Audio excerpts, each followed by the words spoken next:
More than 150 years ago, Friedrich Nietzsche peered into the future and laid bare the insidious decay at the core of our modern relationships. He delivered truths that still strike with unnerving precision. Stop for a moment and reimagine every romantic pursuit you've ever known, not as a journey to connection, but as a subtle snare. It isn't the harsh, visible chains of ancient bondage. It's a voluntary prison where you willingly surrender your independence, piece by painful piece.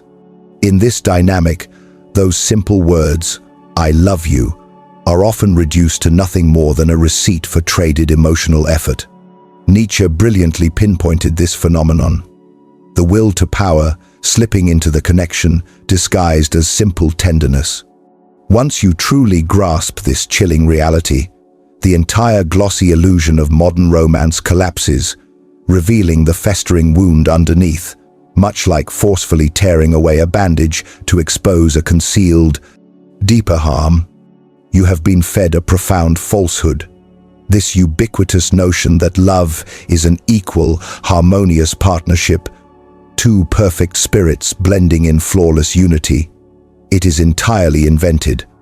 And Nietzsche, with surgical precision, sliced right through the pretense. He revealed contemporary partnership as the will to power in its most cunning and deceptive form. Modern relationships, filled with endless emotional negotiations, hidden contracts, and low-level manipulations veiled as intimacy, are fundamentally battlefields. And the tragic reality is that far too many men remain blissfully unaware they've already been strategically outmaneuvered and lost. Reflect honestly. When was the last time you experienced genuine, uncompromising freedom within a connection? Not the fleeting thrill of fresh desire, but a rock-solid certainty of absolute, unconditional embrace. If a clear, immediate answer doesn't come to mind, that is by design. Today's popular love isn't founded on the principle of liberation. It is ruthlessly crafted for control. Let's dismantle the primary defining illusion right now. The romantic love we blindly accept is an entirely modern invention. For the majority of human history, marriage was pure, cold practicality. It was about locking in assets, building crucial political coalitions, and guaranteeing sheer physical endurance for the group. The ancient Greeks viewed love, or eros, as a divine affliction, a form of dangerous madness that could utterly unravel your mind. The Romans approached it as a strategic deal, detached and strictly transactional. Even during the Middle Ages, courtly affection was merely an aristocratic diversion, a refined pastime for warriors between conflicts. Then, jump forward to the 19th century. The Industrial Revolution violently pulled men from their primal, essential trades, transforming them into interchangeable cogs in a massive, impersonal machine. What cultural balm was offered to soothe this existential wound? The potent, seductive ideal of romantic fulfillment. Suddenly, love shifted from a mere side note to the central, defining quest of human existence. Women were elevated to an emotional pinnacle, the sacred heart of a man's universe, while men were simultaneously reduced to perpetual petitioners, endlessly seeking emotional validation and approval. Nietzsche viewed this seismic cultural shift with razor-sharp clarity. In his masterpiece, Beyond Good and Evil, he lands a truly devastating blow. In revenge and in love, woman is more barbarous than man. This wasn't a simplistic jab at any gender. It was a raw exposure of the primal, often brutal instincts pulsing beneath the surface of all of us. Peel back the polished, modern veneer, and what is revealed is that love, at its core, often functions as a subtle dance of dominance and submission. To see this in action, look back at 18th century France, specifically at the Salonières. These brilliant, commanding women held profound intellectual and social sway.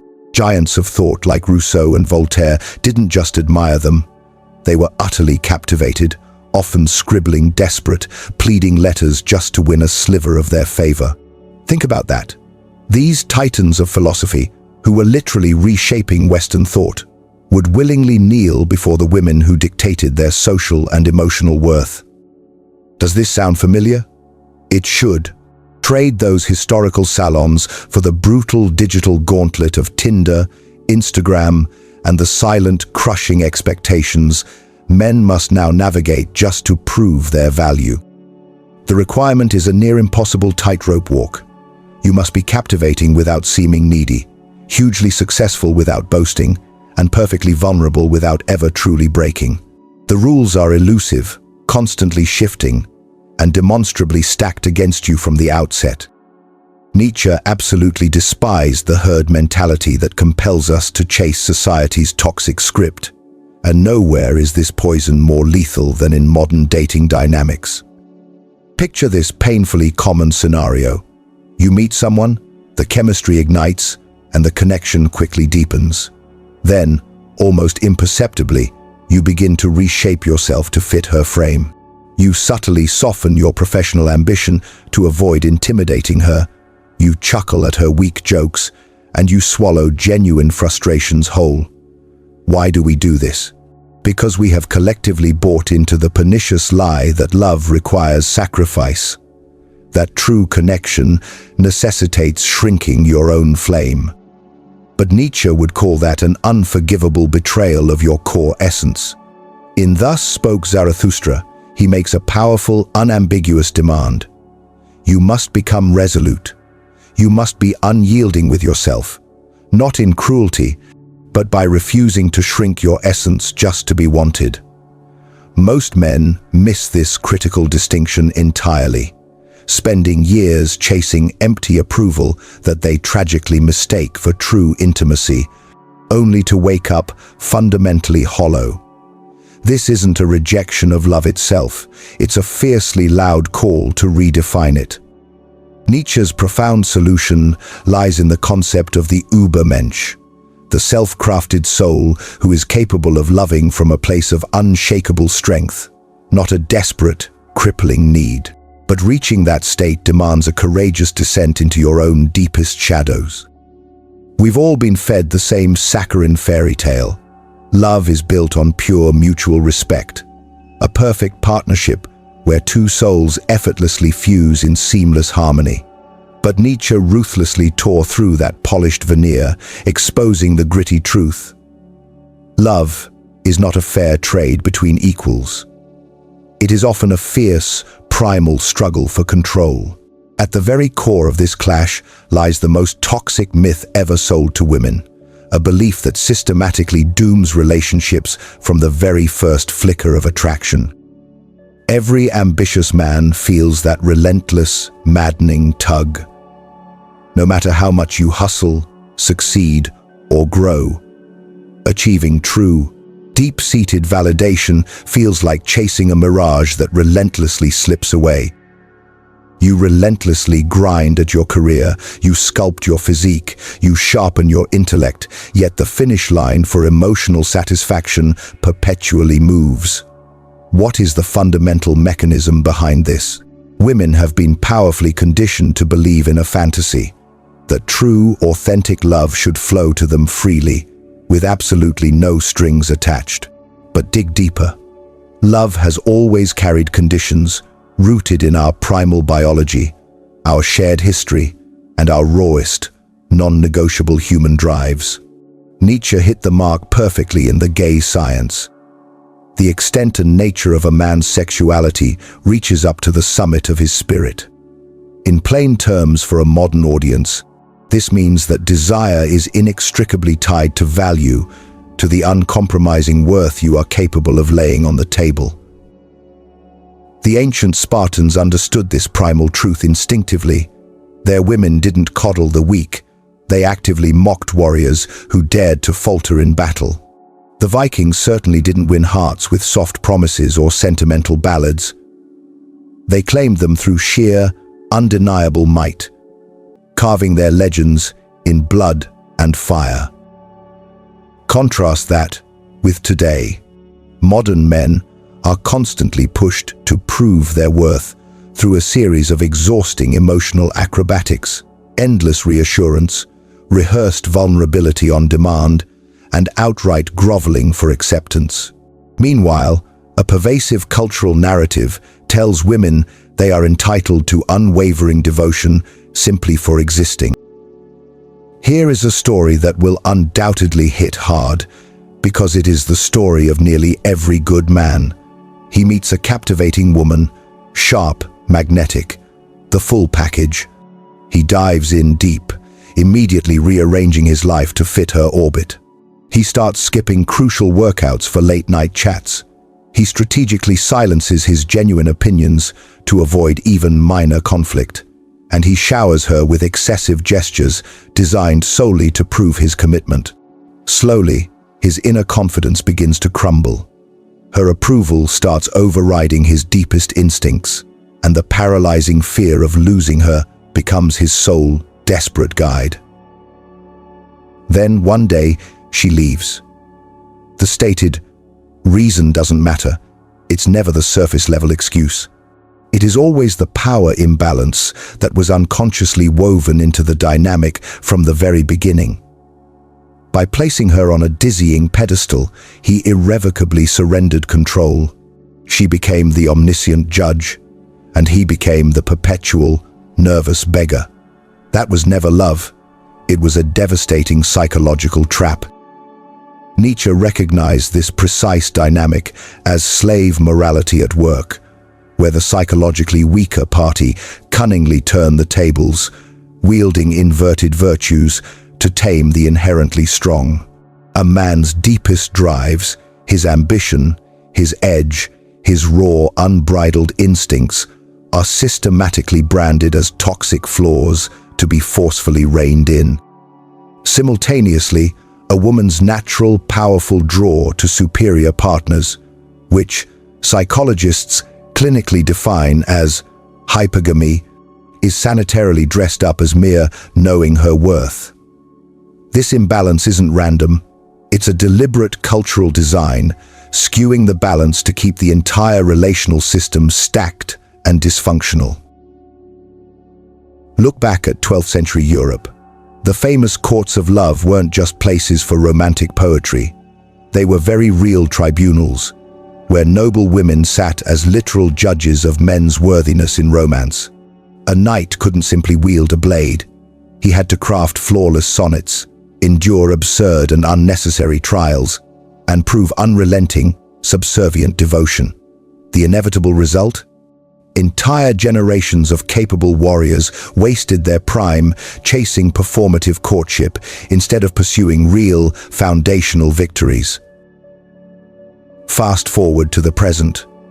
While those courts are physically gone, the punishing game absolutely persists. Men must navigate an unseen psychological obstacle course. Should you respond to her text quickly, but not too eagerly? Should you hustle relentlessly in your career, but always ensure you make instant time for her? Do you project solid confidence, but dare to never cross into arrogance? These are not clear, defined standards. They are shifting, maddening shadows, strategically designed to keep you relentlessly, perpetually chasing. Here is the brutal truth most men must confront. Women's experience of love does not mirror ours. For men, love often strikes like lightning, instinctive, visceral, sparked by raw, immediate attraction.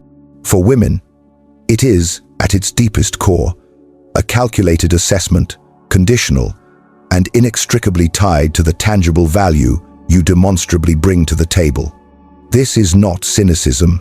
It is the fundamental, unforgiving reality of biology and psychology.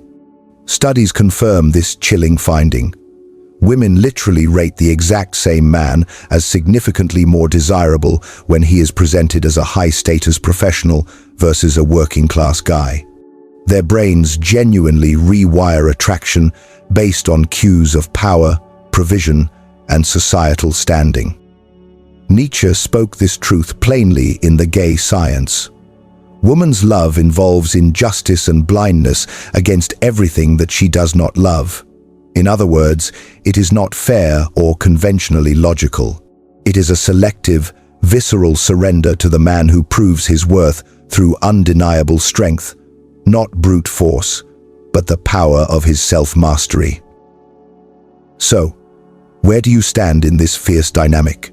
If you are like most men, you are caught in the same draining loop. Desperate for connection, you scramble relentlessly to meet her constantly shifting standards. The harder you try, the more you fundamentally lose yourself, and that resulting erosion of self inevitably snuffs out her initial attraction entirely. It becomes a brutal, predictable downward spiral. But Nietzsche, in his boldest, most challenging works, hinted at the only way out. It is not about simply rejecting love. It is about courageously redefining it on your own uncompromising terms. The Übermensch doesn't beg, barter, or negotiate for affection. He inspires it effortlessly through his sheer presence. He doesn't negotiate his inherent worth. He declares it boldly and lives by that declaration.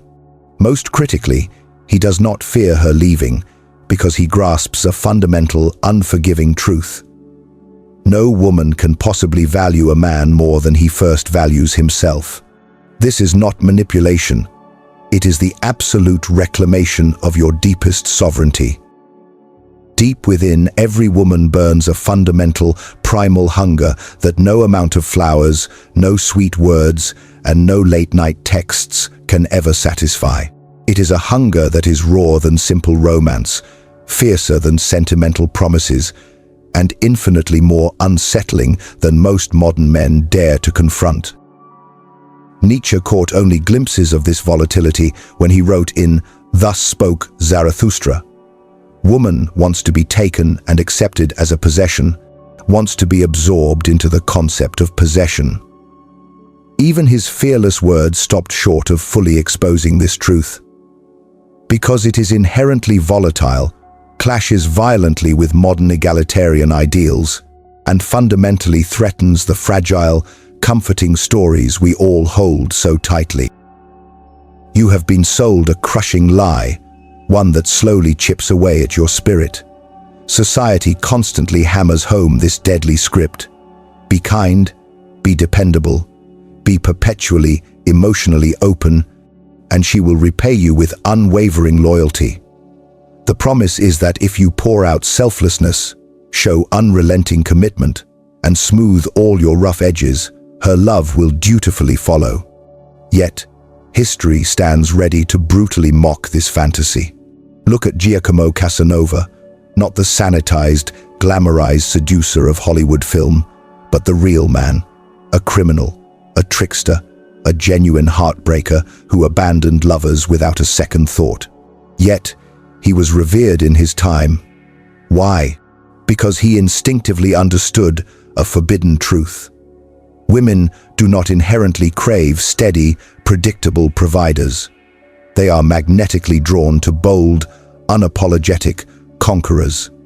This does not imply that women secretly desire brutes or tyrants, but it powerfully reveals that the very traits society now aggressively condemns, a commanding presence, a necessary touch of unpredictability, a vital spark of controlled danger, are the embers that truly ignite desire.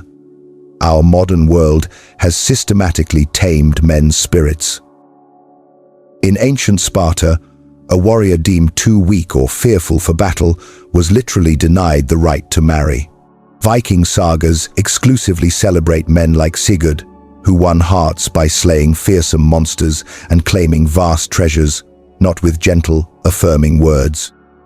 Even in the Renaissance, untamed, volatile souls like Caravaggio, painters with actual blood on their hands, were exalted for their raw, unbridled masculinity.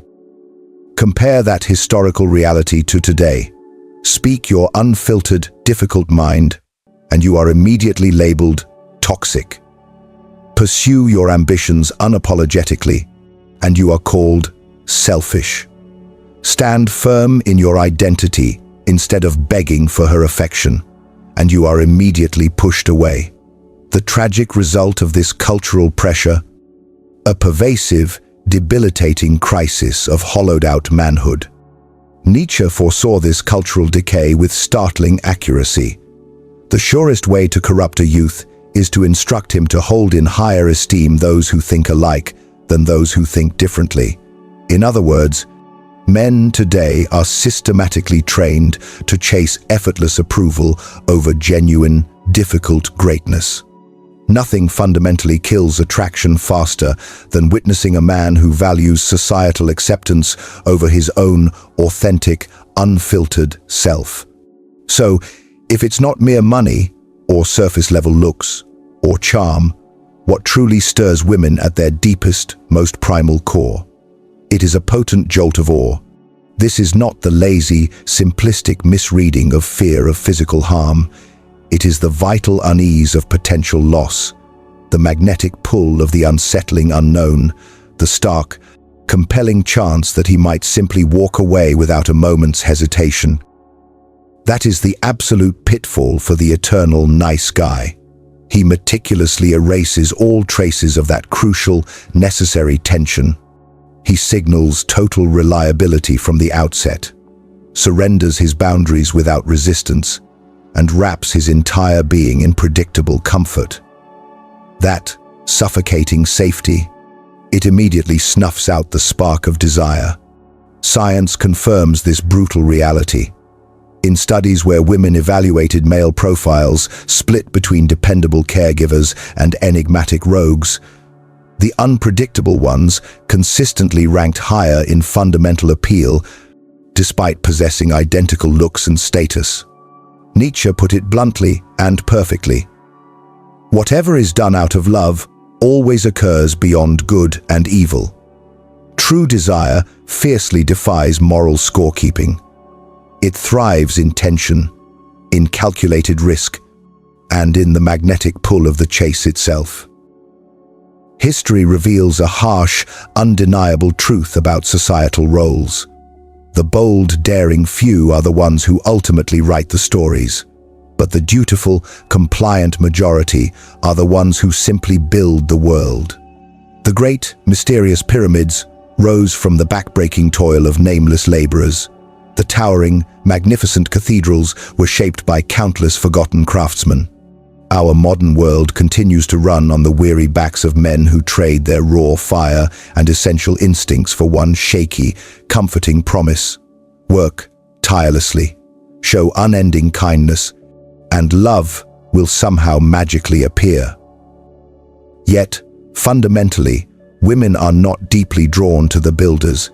They are pulled with a visceral force to the kings who claim the crown. This, therefore, is not a cynical call to cruelty or manipulation. It is an urgent demand to shed the restrictive mask of compliant living.